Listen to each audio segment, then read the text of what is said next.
तो एक्चुअली में ये बात हम और आप सभी मानेंगे कि पत्रकारों की जो कलम की ताकत थी, जिसको हम चतुर्थ स्तंभ कहते थे, कहीं ना कहीं वर्तमान परिस्थितियों में उसका गला घोटा जा रहा है। ये बात आप कहीं तक सहमत हैं क्या? ये परिवर्तन हमेशा देखने को मिलता है, और हाँ हाँ। ये सरकारें जब बदलती हैं तो अपने तरीके से किसी न किसी तरीके से चौथे स्तंभ का उपयोग करती रहती है। और ये आ, चौथे स्तंभ जो है वो अब निष्पक्ष और स्वतंत्र पत्रकारिता नहीं रह गई है, ऐसा मुझे लगता है। ये बात सही है और मैं इससे सहमत हूँ। आप बिल्कुल ठीक कह रहे हैं। बेसिकली मुझे तो लगता है कि अच्छा, इस बात से आप कहाँ तक सहमत हो कि सही मायने में हम लोग आजाद नहीं हैं? अभी भी हम अंग्रेजों के नियम कानून और जो अंग्रेजों के द्वारा प्रशासनिक व्यवस्था भारतीय गुलामों पर शासन करने के लिए बनाई थी, वो हमारे राज सत्ता में बैठे हुए ट्रांसफर ऑफ पावर के तहत जिनको सत्ता मिली है, उन्होंने वही व्यवस्था हमारे ऊपर थोपी है। इस स्टेटमेंट से आप कहाँ तक सहमत प्रतीत होते हैं? नहीं नहीं, ये तो 100% सही है, क्योंकि उन्हीं का तो हम कानून चला रहे हैं, उन्हीं की ढपली, उन्हीं का राग अलाप रहे हैं जो अंग्रेजों के समय चला आ रहा था। अंग्रेजों की बात हम कानून के मामले में तो मानते हैं, बाकी जो डिसिप्लिन था उसको तो हम कहीं फॉलो ही नहीं करते। तो वो जो उसमें कोई थोड़ी बहुत पॉजिटिव बात थी, वो गायब हो गई और नेगेटिव नेगेटिव अकेली बची है। यस, बिल्कुल सही है, क्योंकि पॉजिटिव बात तो किसी को करना ही नहीं है ना, पॉजिटिविटी की तरफ जाना ही नहीं है। जब भी पॉजिटिव वाला बात आती है तो हम्म। कहते हैं कि हम कैसे बत्ती दे सकते हैं, इसमें पेज ढूंढो, और जिसको मदद करनी होती है वो अपना तरीका ढूंढ लेते हैं उसमें कि क्या करना है। आप बिल्कुल ठीक कह रहे हैं, आप बिल्कुल ठीक कह रहे हैं। अच्छा, ये बताइए, जो राज सत्ता आपके ऊपर पीपल्स रिप्रेजेंटेटिव एक्ट 1951 के तहत थोपी गई है, वो सही मायने में एक दूषित व्यवस्था थी। जो सही व्यवस्था होना चाहिए थी वो नहीं दी गई आपको, क्योंकि इस व्यवस्था के तहत जो पॉलिटिकल पार्टियां हैं वो परिवार की पार्टियां बन गई हैं, और वो प्राइवेट कंपनियां जैसा बिहेव कर रही हैं। उनके अंदर ना इंटरनल डेमोक्रेसी है, ना उनके किसी काम में यदि कोई गड़बड़ी है तो उसमें, उस एक्ट में उसके डूज और डोंट डिफाइन नहीं किए गए कि राजनीतिक पार्टियों के कौन से कृत्य दूषित होंगे जो कि संज्ञेय भी माने जाएंगे, जिसके लिए उन्हें जेल में डाला जा सकता है। ऐसी कोई व्यवस्था इस एक्ट के माध्यम से नहीं की गई। हाँ, इन्होंने एक अपनी सरकारें हमेशा आती रही, कुछ न कुछ उन्होंने परिवर्तन करने के लिए पार्लियामेंट में अपने हिसाब का वो करते रहे। पर अब जो मैं जो समझता हूँ, अब तो ये मान के चलिए, आप प्राइवेट लिमिटेड करें, अब तो कॉर्पोरेट सेक्टर की तरह पार्टियां चल। पहले तो कुछ ऐसा दिखता भी था कि हाँ ऐसा कुछ चल रहा है सरकारों में, पर सरकारों ने हमेशा हमेशा ये पॉलिटिशियंस ने हमेशा पब्लिक का उपयोग ही किया है। और पब्लिक का उपयोग करने के साथ साथ में देखने को ये भी रहता है कि वो अपने स्वार्थ सिद्धि के लिए क्या कर सकते हैं, और दूसरे को नीचा दिखाने के लिए, एक पार्टी दूसरे को पार्टी को नीचा दिखाने के लिए किस तरीके के नए नए आयाम ढूंढ के उनको फंसा सकती है, उस तरीके का कृत्य इन्होंने किया है। और इनका हमेशा कहना ये रहता है कि वो हम थोड़ी लाए थे, वही लाए थे, उसको हमने आगे बढ़ाया है। अरे उसका अच्छा या बुरा पहले परिणाम समझ तो लेते, क्या होता है। इसीलिए तो देखने को सब मिलता है कि आज हमारी जो एजेंसीज हैं, वो एजेंसियां किस तरीके से काम कर रही हैं। जो भी इंटेलिजेंस एजेंसीज है, जो भी बहुत आपने बहुत सही कहा, आपने बहुत ही सही कहा। इंटेलिजेंस अच्छा। एजेंसीज है, आपकी जो फाइनेंशियल एजेंसीज है, तो आखिर करके क्यों है, समय समय पे जो सुनने को मिलता है अनेकों पॉलिटिशियंस से, कभी उनसे सुनने को मिलता है, कभी इनसे मिलता है। कोई भी सत्ता या विपक्ष या स्वतंत्रता, बस इसी बात की कि जो मर्जी हो कह दो, बस यही स्वतंत्रता देखने को मिलती है। नहीं, वो भी नहीं है, वो भी सिलेक्टिव है, जिसमें कि जो है ना फैब्रिकेट करके केस रजिस्टर करके आपको जो है ना पीड़ित वो किया वो जाएगा। वो तो हमें जो करना है हम कर लेंगे, पर जब आपको कहने की स्वतंत्रता है, कहने के बाद में हमको जो आपके साथ करना होगा वो हम कर लेंगे। हाँ, तो फिर वो स्वतंत्रता स्वतंत्रता नहीं रही ना, स्वतंत्रता तो विद कॉन्सिक्वेंसेस हो गई है। ऐसे अब ऐसे उस समय के लिए आंशिक रूप से आपको स्वतंत्रता मिली हुई है कि आप 2 मिनट कह लें, बाद में जब तक वही। आपकी कुगति नहीं की तब तक वो स्वतंत्रता है। हाँ, अभी आप मजे ले लें, बाद में सजा भुगतें। अच्छा, अब ये बताइए कि ये राजसत्ता आम आदमी के वोट से तो जीत रही है, लेकिन आम आदमी को रिप्रेजेंट नहीं करती है, हमेशा पॉलिटिकल पार्टी को रिप्रेजेंट करती है। और पार्लियामेंट के अंदर पार्टी व्हिप से बंधी हुई है और पार्लियामेंट के बाहर पार्टी डिसिप्लिन से बंधी हुई है। और इस पूरी पूरी व्यवस्था में हर कोई बहुत डरा हुआ है। जो पार्टी के जो लोग हैं वो बहुत डरे हुए हैं। उनकी प्लेट में जो थोड़े बहुत टुकड़े आ गए हैं, उन्हें हमेशा डर सताता रहता है कहीं वो टुकड़े वापस ना ले लिए जाएं। इस स्टेटमेंट से आप कहां तक सहमत हैं? मैं इसको कहता हूँ कि जनता का हमेशा दुरुपयोग हुआ है, और जो मिडिल क्लास होती है वही वोट डालने के लिए जाती है। देखिए, मिडिल और गरीब, हमें वोट बैंक दो ही है, उसके अलावा कोई वोट बैंक नहीं बचा हुआ है हमारे देश में। हमेशा ये रहा नहीं, कि हम वोट बैंक होना ही क्यों चाहिए? हम तो पार्टी के निर्माता, हम तो जो है ना चुनने वाले होना चाहिए। किस कोई हमको बैंक हमारे माने। प्रजातांत्रिक व्यवस्था में हमने वोट ही का प्रोविजन रखा हुआ है। हमारे यहाँ उस तरीके का अमेरिकन सिस्टम है ही नहीं जिसको हम फॉलो करें। तो जो सिस्टम है उसी की बात करते हैं। उस सिस्टम के तहत जो हमें दिया गया है उसका जैसा चाहे वैसा उपयोग करती रहती है पॉलिटिकल पार्टीज। अच्छा, चलिए, तो अब आप ये बताइए कि जो पॉलिटिकल पार्टीज हैं ये अच्छे चरित्र के लोगों से बहुत डरती हैं। और यह जो है जिन व्यक्तियों को इनके साथ जिन्होंने बरसों से मेहनत की और एक अच्छे कार्यकर्ता के रूप में इन पॉलिटिकल पार्टियों के इंटरेस्ट आगे बढ़ाए हैं, ये दुष्ट पॉलिटिकल पार्टी अपने ही कार्यकर्ताओं के हितों को जो है नजरअंदाज करके उनके साथ जो है बेइंसाफी करती हैं।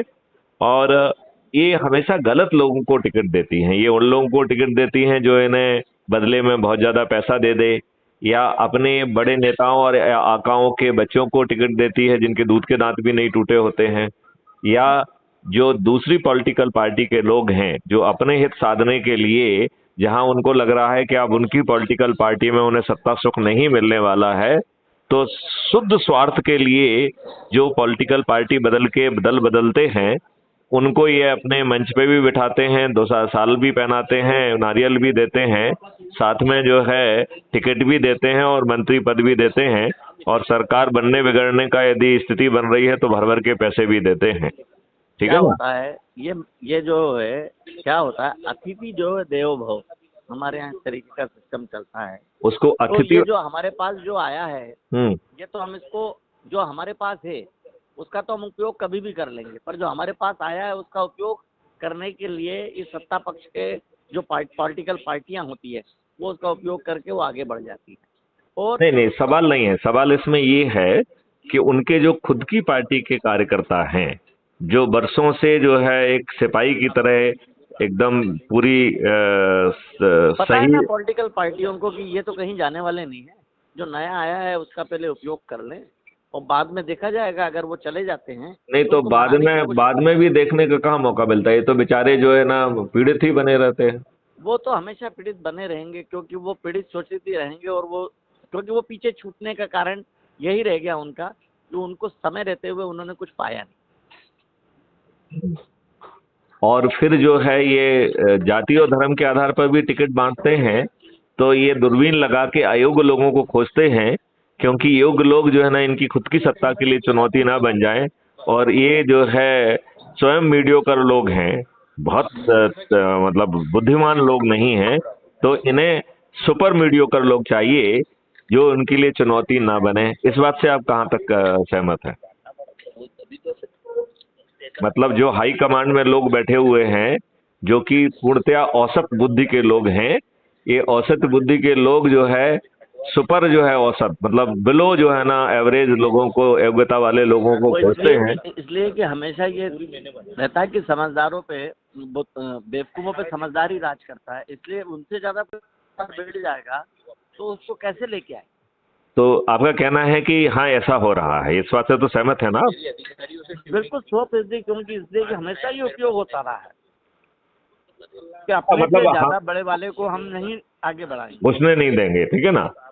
अच्छा अच्छा, अब जो है ये सभी पॉलिटिकल पार्टियां भर भर के अपराधियों को टिकट दे रही हैं। जैसा आपको ज्ञात है कि जो अभी पार्लियामेंट चल रहा है 2019 से 2024 वाला, इसमें 42% मेंबर ऑफ पार्लियामेंट उनके अपने एफिडेविट के हिसाब से आपराधिक रिकॉर्ड के हैं और 29% के विरुद्ध जघन्य अपराध हैं, जैसे हत्या, डकैती, लूट, किडनैपिंग एंड रेप, बलात्कार जैसे गंभीर अपराध हैं और ये बड़ी संख्या है। तो ये राज सत्ता में बैठे लोगों को 137 करोड़ लोगों में स्वच्छ चरित्र के लोग नहीं मिल दिखते हैं क्या? राजनीति की योग्यताएं ही इस तरीके की बना दी गई हैं कि अगर ये योग्यताएं पूर्ण नहीं करते तो आप राजनीति में नहीं आ सकते। मतलब उसके लिए आपको अपराधी होना जरूरी है, आपको गुंडा बदमाश होना, मवाली होना का जरूरी है?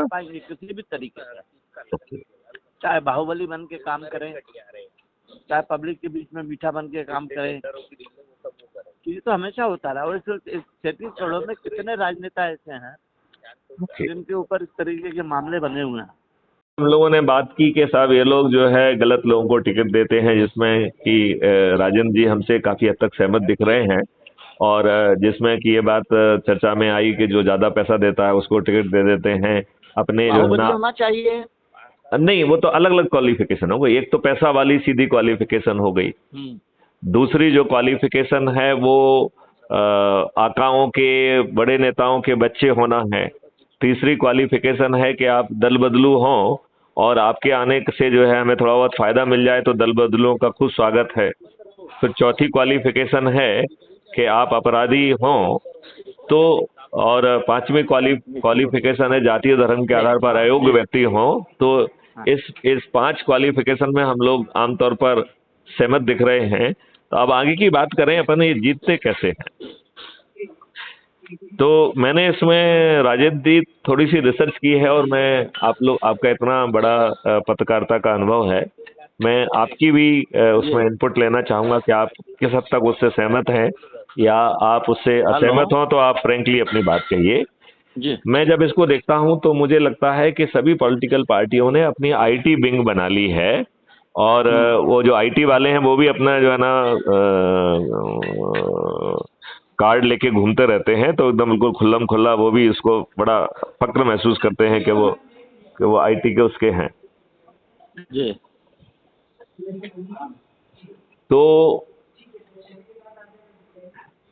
तो इसमें जो आईटी है इनके ऊपर 3 काम जो है मैं महसूस करता हूं कि हर पॉलिटिकल पार्टी ने देके रखे हैं। पहला उनका काम ये है कि हमारी जो चीज है, चाहे जमीन पे उसका असर आए चाहे ना आए, उसकी भर भर के क्रेडिट लेके अपनी लाइन जितनी बड़ी की जा सकती हो, चाहे वो डिजर्व करती हो चाहे ना करती हो, उसको लाइन को बड़ा करना इनका काम है, पब्लिसिटी करना इनका काम, ठीक है ना। दूसरा इनका काम है कि किसी अपोनेंट की जो छोटी मोटी बात है आउट ऑफ द कॉन्टेक्स्ट उसे पुश करके उसे पप्पू पल्लू जो भी कहना है, कल्लू लल्लू पल्लू जो बना दिया जाए, उसकी लाइन जितनी छोटी हो सकती है वो छोटी की जाए। और तीसरा जो आईटी सेक्शन का जो काम मैं महसूस करता हूँ वो ये है कि वो जो है सोशल मीडिया में जो लोग अच्छा परफॉर्म कर रहे हैं, जिन्होंने अपनी मेहनत और लगन से अपनी व्यूअरशिप लाखों और करोड़ों में पहुंचा ली है, ऐसे हैंडलर्स को रोप इन करके, जैसे सीईओ के लिए हंटिंग होती है, ऐसे ही इन सोशल हैंडलर्स को रोप इन करके उन्हें पेरोल पे लाके उन्हें अपना माउथ पीस बनाया जाए। हाँ।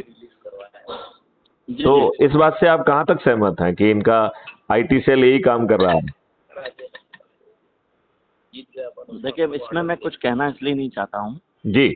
नहीं, आप भी तो देख ही रहे होंगे ना क्या हो रहा है। तो हमेशा ये तो होता ही रहा ना, क्योंकि चुन चुन के ही हमें मारना है, हर किसी को थोड़ी घेरना है।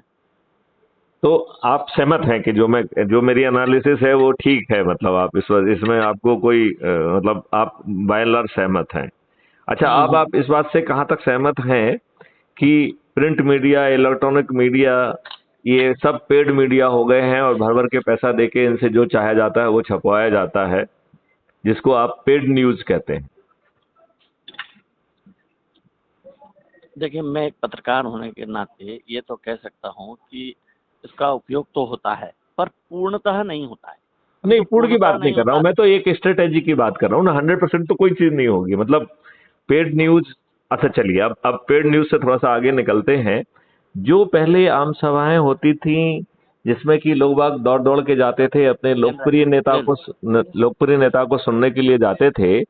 आज वो आम सभाओं में बसों के लिए बसें लगाई जाने लगी हैं, उनके लिए ब्रेकफास्ट लंच डिनर की व्यवस्था की जाने लगी है, और ऊपर से 500 रुपए भी पर पर्सन दिए जाने लगा है। और जो मजदूर किस्म के लोग हैं, जो वहाँ के वोटर भी नहीं हैं, उन्हें ढोया जाता है और एक इम्प्रेशन क्रिएट किया जाता है कि ये पार्टी बड़ी पॉपुलर है। इस स्ट्रेटेजी से आप कहाँ तक सहमत हैं कि हाँ ऐसा ही हो रहा है? हाँ, तो ऐसे ही होता है, ऐसे ही होता है। आम सभाएं भी पेड आम सभाएं हो गई हैं। इसको बिल्कुल। पेड आम सभा कहने में कोई आपको आपत्ति है क्या? नहीं, पेड आम सभा ही होती है। क्योंकि इसलिए हाँ हाँ, कि 100 मोट तो अपने आप से नहीं जाता है आदमी सुनने के लिए। ओके। अच्छा, और सुनने अभी के लिए जो क्लास अभी मिलती है वहाँ पर, हाँ हाँ, वो जो क्लास मिलती है वो क्लास भी ऐसी होती है जिसको कुछ समझ में नहीं आता है। नहीं वो सुनने आती ही नहीं है, उसे कोई लेना देना नहीं है, उसे तो घूमने आ रही है, वो लंच डिनर खा रही है और पैसे लेके ज्यादा घूम रही है, तो उसका तो मुफ्त ना, उनको हॉलीडेइंग हो मजदूरी गई। मिल रही है अपनी। हाँ, मजबूरी में। बिल्कुल आपने सही कहा, बिल्कुल आपने सही कहा। तो अच्छा, क्यों मैं अब मजबूर है? एक और डायमेंशन को जोड़ना चाहेंगे। जो आजकल भर भर के सर्वे हो रहे हैं, और ये सर्वे करने वाले आजकल पॉलिटिकल पार्टियों को खुद जो है ना अप्रोच करते हैं, वो कहते हैं कि हम आपके फेवर की एक सर्वे रिपोर्ट बना देंगे। तो जो ये सर्वे है, ये असेसमेंट उन्हीं पॉलिटिकल पार्टियों से लिया जाता है कि भाई कहाँ पे आप अपने आप को मजबूत फील कर रहे हो, और उसे अच्छी भाषा में लिख के उस सर्वे के माध्यम से, पेड सर्वे के माध्यम से एक हेलोजनाइजेशन क्रिएट किया जाता है कि हम जीत रहे हैं, और उसका लाभ लेने की कोशिश हर पॉलिटिकल पार्टी कर रही है। इस बात से कुछ आप सहमत दिख रहे हैं क्या? हाँ, सर्वे तो इसी तरीके से होते हैं। सर्वे का जब तक प्रचार प्रसार नहीं होगा तब तक लोग उसकी तरफ अट्रैक्ट क्यों होंगे? और मीडिया मैनेजमेंट तो यही कहता है कि हमेशा सर्वे करने के लिए कैसे एजेंसी को ढूंढी जाए जो पॉपुलर हो और जिसका सर्वा 100% सटीक हो। पर 100% सटीक तो कभी सर्वे हुआ नहीं है, तो ना और होगा। वो तो सैंपल सर्वे करते हैं, जो भी करते हैं। नहीं नहीं, सैंपल सर्वे भी दिखावा सैंपल है। सर्वे के आधार पर चयन सैंपल करने लगते हैं लोगों का। देखिए, कि हमने इसका सर्वे करवाया है, उसका प्रचार प्रसार करते हैं। देखिए प्रचार जब मैं प्रसार से पैसे लोग अट्रैक्ट होते हैं। देखिए जब मैं पैसे दे रहा हूं, तो आपको तो अच्छी रिपोर्ट बनाना है, और जो सैंपलिंग एम्पलिंग भी उसी जगह जाके करना है जहां पे कि जो हम सर्वे का आउटपुट चाह रहे हैं वो आउटपुट मिल सके। तो उन्हीं लोगों को जो है ना के सैंपल सेलेक्ट किए जाते हैं। It is not a fair और objective sample, it is a deliberate and sometime it is a contrived sample, जिसमें कि वही रिजल्ट आते हैं जो हम उससे चाह रहे होते हैं। वो एजेंसी हमेशा यही चाहेगी ना, क्योंकि अगर वो फेवरेबल रिपोर्ट नहीं देगी तो उसको पैसा नहीं मिलेगा। अच्छा, वो कोशिश करती है अपना। चलिए, तो और सभी पॉलिटिकल पार्टी संविधान की जो भावना है, directive principle of state policy की, लिकर को जो है, चूंकि ये गरीबों के विरुद्ध जाती है, लिहाजा संविधान के निर्माताओं ने डायरेक्टिव पॉलिसी ऑफ स्टेट में इस बात का बड़ा स्पष्ट खुलासा किया है कि सरकार दे विल स्ट्राइव कि जो लिकर है उसका कंजम्पशन और बाकी जो नारकोटिक्स और इस तरीके के जो चीजें हैं, उसका कंजम्पशन जो है रिड्यूस करने का एक बड़ा कॉन्शियस और डेलिबरेट प्रयास किया जाएगा as a principle of directive policy, right? State principle of the directive policy, right? तो लेकिन इसके उल्टा जो है ना, हर सरकार हर गली कोने में जो है वो दारू की दुकानें खोल रही है। हाँ, हेलो। हाँ, मैंने कहा कि जो है ना ये दुकानें, दारू की दुकानें खोल रही हैं। हेलो। हाँ, तो ये और जो है, और भर भर के जो है, जहाँ पे दारू की दुकान नहीं पहुंच रही है वहाँ उन गांवों में भी पाउच पहुंच जा रहे हैं। तो ये बड़ी डेलिबरेट पॉलिसी है, जिसके तहत यदि लोग बाग दारूखोर हो जाएंगे तो उनके वोट को दारू की बोतल से आसानी से परचेज किया जा सकेगा। इस निष्कर्ष से आप कहां तक सहमत होते हुए दिख रहे हैं? शराब का तो उपयोग होता है। नहीं, पहले उपयोग बाद में होता है, पहले आदत डाली जाती है। तो ये जो गली गली कोने कोने में जो दारू खाने खोले जा रहे हैं, और जहां दारू खाने नहीं है वहां अवैध तरीके से पाउच पहुंचाया जा रहा है। It is a very deliberate policy कि लोग बाग इसके आदी हो जाएं, तो बाद में जो है ना उनके वोट जो है दारू के पाउच से खरीदे जा सकेंगे। हम तो आपसे ये कह रहे हैं साहब, सरकार की पॉलिसी कितनी अच्छी है। सरकार एक तरफ क्या कर रही है, गांधी जयंती के उपलक्ष्य में 1 महीने तक नशा मुक्ति अभियान चलाती है। दूसरी तरफ सरकार के में बैठे हुए लोग कहते हैं कि हमें रेवेन्यू कितना मिला है। जगह जगह चुनाव होते हैं, जगह जगह शराब खरीद के ही परोसी जाती है, और परोसी किनके द्वारा जाती है, खरीदी किनके द्वारा जाती है, ये सब जानते हैं। अब जिनको परोसी जाती है उसमें भी तो एक्साइज ड्यूटी और सारी चीज़ों का प्रबंध हुआ है ना। तो सरकार की मंशा ही हमें समझ में नहीं आती है, क्या क्या नहीं, हमें तो पूरी मंशा समझ में आ रही है कि यदि दारू के पाउच से यदि बोट मिल जाए तो बड़ा सस्ता बोट है भाई। हाँ हाँ, तो दारू के देखिए देखिए, हमारा ध्येय तो इन किन प्रकार सत्ता में बने रहना, सत्ता में बने रहने का है। सत्ता में बने के लिए शराब का उपयोग करें, साड़ी का उपयोग करें, कंबल का उपयोग करें, चाहे हम उसकी जरूरत के मुताबिक कोई बर्तनों का उपयोग करें। तो आपने जो है ना तीसरी डायमेंशन जिसके बारे में मैं आपसे बात करना चाह रहा था कि पैसा, दारू, साड़ी, इन सब का उपयोग, और उसके बाद जो है ना फ्रीबी का उपयोग। हाँ, तो अभी जैसे राहुल गांधी अहमदाबाद गए थे तो उन्होंने 1.25 लाख करोड़ की फ्री भी बांटने का जो है ना घोषणा की, वो भी एक राज्य में, छोटे से राज्य में, गुजरात जैसे छोटे राज्य में। और ये अरविंद केजरीवाल गया था, इसने 80,000 के लगभग जो है फ्रीबी का 80,000 करोड़ की फ्रीबी बांटने का ऐलान किया है। तो ये पॉलिटिकल पार्टियां जनता की पैसे की फ्रीबी बांटती हैं और इन किन प्रकार खुद सत्ता में स्थापित हो जाती है। कुछ दिनों पहले सरकारों का एक आंकड़ा आया था कि कौन कौन से राज्य फ्री में सबसे ज्यादा बांटते हैं, उसमें आपका अरविंद केजरीवाल का नाम सबसे सर्वप्रथम था। आपको नहीं लगता है कि केजरीवाल जो है का एक्सपेरिमेंट बड़ा सक्सेसफुल रहा? उसने इन राजनेताओं के सामने ये सिद्ध कर दिया है कि उसने उसका उपयोग कर लिया सही से। राजनेता नहीं, मैं इसका एक थोड़ा सा एक स्लोगन टाइप का मारना चाहूंगा। वो स्लोगन सुनिए, फिर अपनी असहमति जाहिर करिए।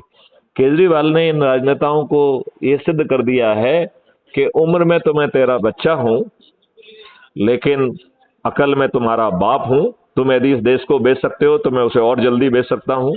तुम यदि फ्री भी बांट सकते हो तो हम और ज्यादा बांट सकते हैं। यदि तुम जो है ना गोल टोपी लगा के वोट बैंक बना सकते हो तो मैं तुमसे ज्यादा बना सकता हूं। हम सुसाइड करने वालों को भी जो है शहीद घोषित करके उनको 1 करोड़ रुपए उनके घर जाके दे सकता हूं। तो जितनी मक्कारियां हैं उन सब मक्कारियों में मैं तुम्हारा बाप हूं। यार पानी रख लो, पानी रख लो बोतल्स। तो राजेंद्र, इस स्टेटमेंट से आप कहां तक सहमत हैं? 100% सर, आपकी बात बिल्कुल सही है, सटीक है। अच्छा, तो अब आपको नहीं लगता है कि ये तो लोग छदम बातें ही करते रहेंगे? क्राइम फ्री भारत ने जो पूरा एक मॉडल रखा है, उस मॉडल को आपको समझने का कभी मौका मिला क्या? आप इसको दो तरफ कह सकते हैं साहब। ये बात आपका क्राइम फ्री भारत, हम प्रयास जरूर करते रहे, वो प्रयास कर करके हम कितने ही आगे बढ़ते जाए, और जब तक इस तरीके के राजनेता और जब तक ये धर्म के, अभी धर्म का एक आपका सब्जेक्ट छूटा हुआ है। हिंदुस्तान में हम रहते हैं, हमें किस धर्म का पालन करना है और क्या कहना है, ये हम लोग नहीं समझ पाए आज तक। मैं तो ये कह रहा हूं कि इसको समझने के लिए हम अरे प्लेन बॉटल चाहिए पानी का। हाँ, प्लेन मतलब ठंडा नहीं चाहिए। हाँ हाँ, नॉर्मल टेम्परेचर। जी जी बोलिए सर। हाँ, तो मैंने इसमें ये कहा कि इन राजनेताओं को बिना खर्च कैसे पराजित किया जाए। तो अब अपन ने अभी तक जो बात कही वो उससे एक चीज तो समझ में आ गई कि हम वोट देने वाले गुलाम हो गए हैं। जो अंग्रेजों के नियम कानून है वो भी ऐसे ही थुपे हुए हैं, जो व्यवस्था है वो भी हमारे ऊपर थुपी हुई है, और जो राजनेता हमारे वोट से इलेक्ट हो रहे हैं वो हमें रिप्रेजेंट नहीं कर रहे हैं, पॉलिटिकल पार्टी को रिप्रेजेंट कर रहे हैं। और साथ में ही जो एक और विडंबना भरी बात है कि वो हमारे वोट से चुने होने के बावजूद भी जिन लोगों को टिकट दे रहे हैं वो भी ठीक व्यक्ति नहीं है, और जो स्ट्रेटेजी के तहत वो जीत रहे हैं वो भी छदम है। तो कुल मिला के हमारी स्थिति एक वोट देने वाले गुलाम की हो गई है। अब इस व्यवस्था को बदलने का जो एक ही तरीका क्राइम फ्री भारत मिशन को समझ में आ रहा है वो कि पार्लियामेंट के मंदिर में पहुंचकर ये गुलामों के नियम कानून और व्यवस्था बदलना होगी, क्योंकि ये शुद्ध जो है ना, जो राज सत्ता में से की जो पार्टियां हैं वो अपने लाभ के लिए संविधान के भावनाओं का उल्लंघन करते हुए एक के बाद एक गलत नियम बनाती जा रही हैं। उनके लिए अपना वोट बैंक बनाना और सत्ता में काबिज करना देश हित से ज्यादा बड़ा हो गया है। लिहाजा किसी ना किसी को तो आगे आना पड़ेगा। तो क्राइम फ्री भारत ने जो इसका एक एनर्जी मॉडल निकाला है, क्या आपको उसको समझने का मौका मिला है? देखिए, समझ में तो सब आ रहा है कि क्या हो रहा है क्या, पर जो प्रयास किया है आपके द्वारा इस क्राइम फ्री भारत के माध्यम से, उससे मैं 100% सहमत हूँ। परंतु मैं साथ में ये भी कहना चाहता हूँ जी। कि इस तरीके के प्रयास जो हैं हम सभी को मिलकर करना चाहिए, और इन प्रयासों को आगे बढ़ाएंगे तो हो सकता है कि एक नए भारत की कल्पना हम कर पाए, अच्छा। जो स्वच्छ और साफ सुथरा भारत होगा, जो इन सब चीज़ों से मुक्त होगा, जो बातें अभी साक्षात्कार में कही। बहुत सही बात आपने कही, लेकिन इसमें कुल मिला के दो बातें निकल के सामने आ रही हैं। एक तो बात यह है कि हमारी स्ट्रेटेजी बिना खर्च की होना चाहिए, क्योंकि जो राज सत्ता में बैठे लोग हैं, जो पॉलिटिकल पार्टियां हैं, इन्होंने इतना धन कबाड़ लिया है कि यदि आप जो है खर्च वाला कोई भी काम करेंगे तो आप केजरीवाल की तरह एक गंदी नाली का एक और कीड़ा बन जाएंगे। लिहाजा हमें हमारी स्ट्रेटेजी ऐसी होना चाहिए जिसमें बिना खर्च के हम इसको कर सकें, लोगों को जोड़ के और लोगों की संयुक्त ऊर्जा से हम जो है इन्हें पराजित करें, और वो भी संकल्प शक्ति से पराजित करें, और हर व्यक्ति को चंद्रगुप्त बनने का मौका दें। अभी जैसे जो व्यक्ति मुख्यमंत्री बना हुआ है वो 4-4 5-5 टेन्योर में तक बना जा रहा है। वो जब हार जाता है, जब वो जेल जाता है भ्रष्टाचार में, तो अपनी अनपढ़ गंवार पत्नी को जो है वो बनाता है, और फिर उसका 9वीं फेल बच्चा उप मुख्यमंत्री भी बन जाता है। तो ये बहुत बड़ी विडंबना है। ये जो मुख्यमंत्री बन के बैठे हुए हैं, ना उनकी शिक्षा है ना सोच है, उन्हें क्यों जो है मुख्यमंत्री बना होना चाहिए?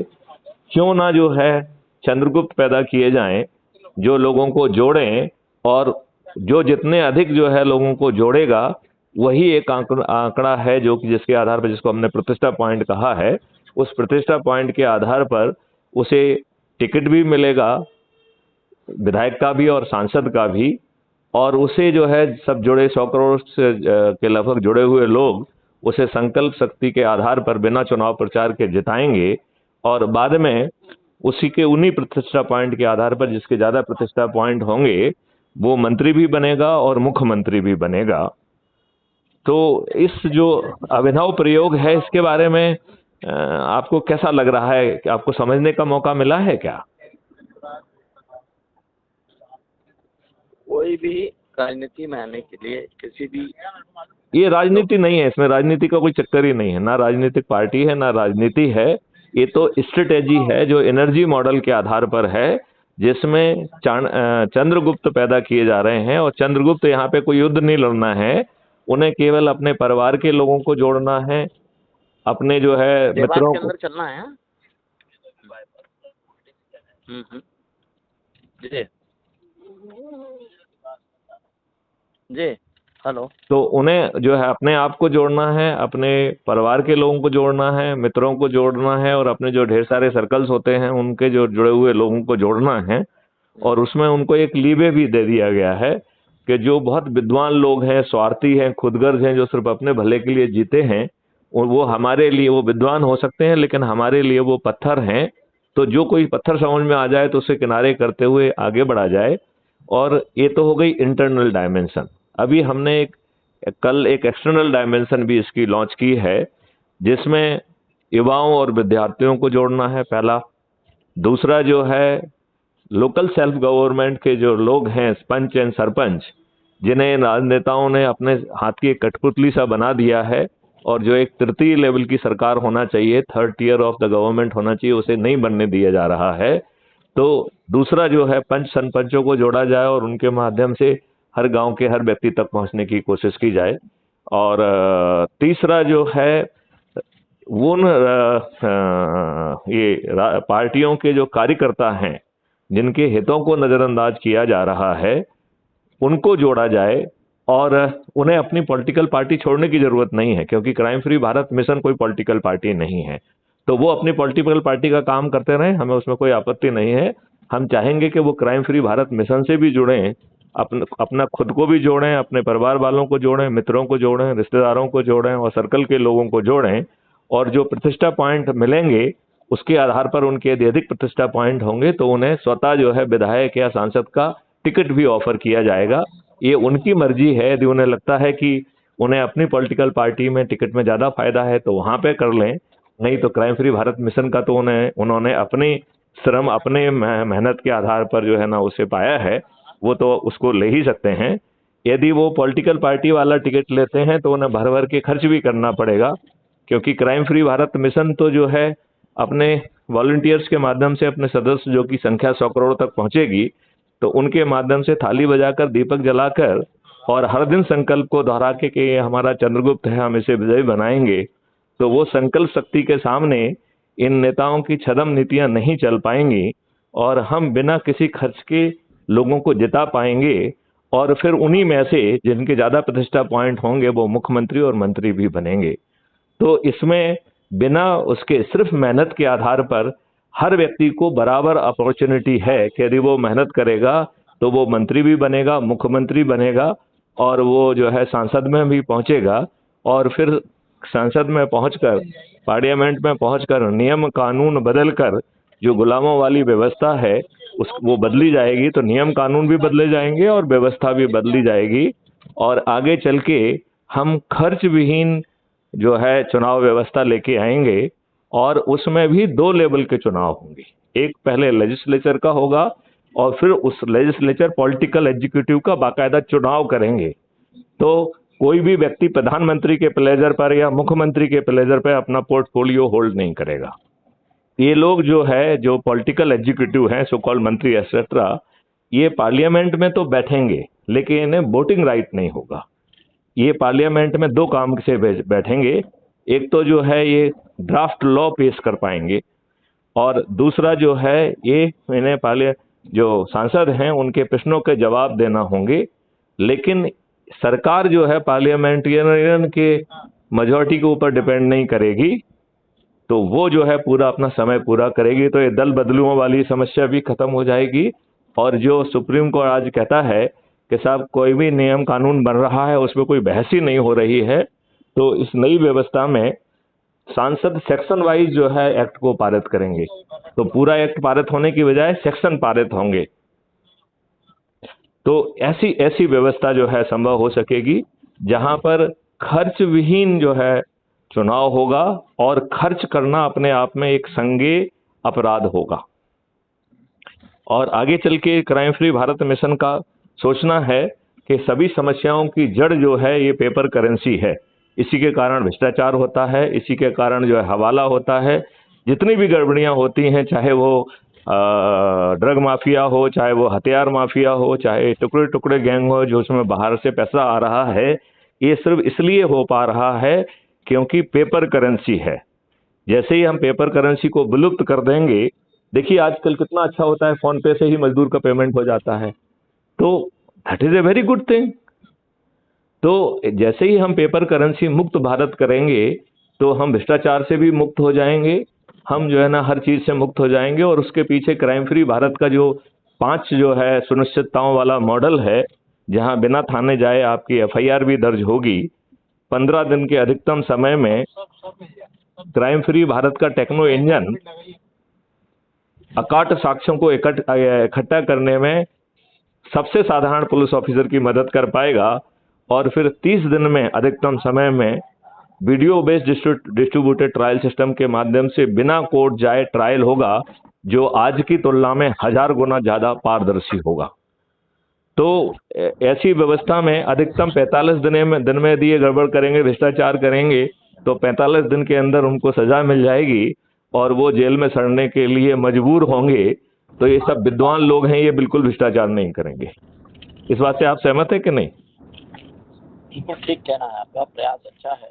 चलिए, तो अभी हमने अब आपके हित की बात कहूं, कल मैंने इसके लिए एक क्राइम फ्री भारत का जर्नलिज्म का मॉडल जारी किया है। क्योंकि मुझे क्या लग रहा है कि देखिए, जर्नलिस्ट जो है सबसे ज़्यादा हर चीज़ से जुड़े होते हैं, उन्हें हर जानकारी होती है, और उनकी जो कलम है वो कहीं ना कहीं बंधी हुई है।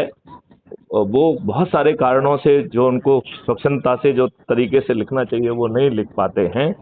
लिहाजा पत्रकारों को अपना, देखिए हर किसी को पेट पालना है, तो पेट पालने के चक्कर में जो है अब उन्हें नौकरी करना है, तो नौकरी करने में जो मालिक जो भी कहेगा उसे करना ही पड़ेगा, तो वो करते रहे वहाँ पे।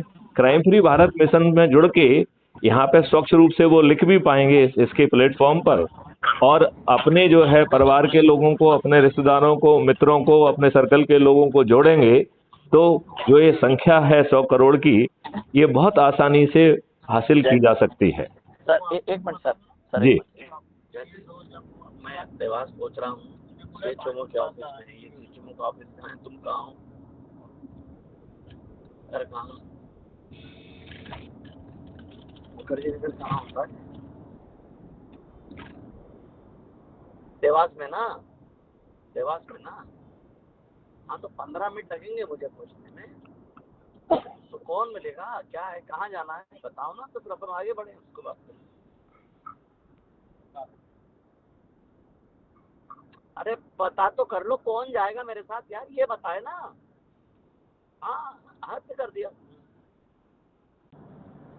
तो आप सिद्धांता मुझसे सहमत प्रतीत हो रहे हैं।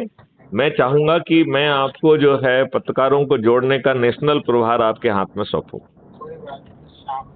और आपका जो है काम उसमें ये रहेगा कि आप सभी स्टेट में एक एक स्टेट प्रभारी बनाएं, सभी जिलों में एक एक जिला प्रभारी बनाएं, और उनसे गुफ्तगू करके उनके माध्यम से डिस्ट्रिक्ट के प्रभारी, फिर ब्लॉक के प्रभारी, और फिर जो है हम टाउन के प्रभारी, इस तरीके से जो ऑलरेडी बने होंगे उनको इसमें जोड़ा जाए, और वो फिर अपने जो है बाकी साथियों को भी जोड़ें, अपने घर वालों को भी जोड़ें, अपने रिश्तेदारों को जोड़ें, अपने मित्रों को जोड़ें, और अपने सर्कल के लोगों से जोड़ें, और अधिक से अधिक प्रतिष्ठा पॉइंट यदि वो पाएंगे तो उस प्रतिष्ठा पॉइंट के आधार पर उन्हें एमएलए और सांसद बनने का भी मौका मिलेगा, और मंत्री और मुख्यमंत्री बनने का मौका भी मिलेगा। तो इसमें तो लाभ ही लाभ दिख रहा है। तो आप किस हद तक इस जिम्मेवारी के लिए तैयार हैं? नहीं, मैं ऐसे कहता हूँ, जिम्मेवारी से तो मैं मुक्त होना चाहता हूँ, जिम्मेवारी तो नहीं लेना चाहता हूँ। नहीं, लेकिन आपको जिम्मेवारी लेना चाहिए, देश ऐसे थोड़ी बदलेगा। मैं खुद अपनी जवाबदारी देता हूँ जी। मैक्सिमम कोशिश करूंगा कि आपके साथ इस कड़ी में जी। ज्यादा लोगों को जोड़ पाऊँ। चलिए, तो आपने क्या क्राइम फ्री भारत वाला वो आपका जो मोबाइल का प्रॉब्लम था वो आपने सॉल्व कर लिया है क्या? नहीं, वो नहीं हुआ। तो आप चाहे पत्नी की मोबाइल से जुड़ जाएं, क्योंकि हम उसको आपको मेरे पास वही एप्पल फोन है, कोई भी फोन मेरे पास इस तरीके का नहीं है जिससे मैं। तो आप किसी का, अपने एम्प्लॉई का या किसी का भी एक फोन जो है वो मैं लेकर आपसे 5 तारीख के बाद में बात करूँ। चलो बढ़िया। तो मैं आज से आपको जो है इस विंग का जो है नेशनल प्रभारी जो है घोषित करता हूं, और आपके माध्यम से मैं सभी राज्यों में पत्रकारों का एक नेटवर्क क्रिएट करना चाहूंगा, और वो अपना जो भी काम कर रहे हैं पत्रकारों में जो है ना, मतलब जो अपने पत्र में लिख रहे हैं उसमें हम कुछ नहीं चाह रहे हैं लिखवाना उनसे, राइट? सुनिए, मेरे को नेशनल प्रभारी ना बनाइएगा। हाँ, मैं जवाबदारी से के बंधन से बंधना नहीं चाहता हूँ। चलिए कोई बात नहीं। आप अच्छा, ये आप एक काम करिए, लोगों को जोड़ने में आप जो है ना कैटलिस्ट की भूमिका निभाइए। मुक्त होके ज्यादा अच्छा काम कर पाऊंगा। चलिए बढ़िया। होने से नहीं, लेकिन फिर आपको जो है ये सभी स्टेट के प्रभारी बनाना, जिला के प्रभारी बनाना, इसमें हमारी मदद करना होगी। हाँ, मैं आपको पास जोड़ता जाऊंगा, उस तरीके को आगे बढ़ाता जाऊंगा। चलिए, बहुत बढ़िया, बहुत बढ़िया, बहुत सुंदर। Thank you. जय हिंद, जय भारत, वंदे मातरम।